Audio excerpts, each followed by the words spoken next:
ए, सुन, जिस दिन तूने अपने माँ बाप की आंखों में आंसू देख लिए ना, समझ लेना उस दिन की तू जिंदगी की सबसे बड़ी जंग हार चुका है। क्योंकि बाप अपनी हड्डियां गलाकर भी तेरे सपने को सजाता है। और माँ अपने को छोड़कर अपने बेटे की रक्षा की दुआ करती है।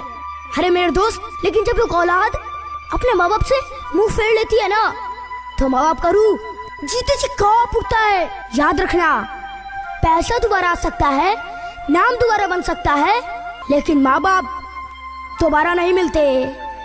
जिस दिन माँ बाप का हाथ तेरे सर से हट गया ना, समझ लेना उस दिन तू हजारों की भीड़ में खड़ा होकर भी अकेला रहेगा। मेरे दोस्त, तू अकेला रहेगा।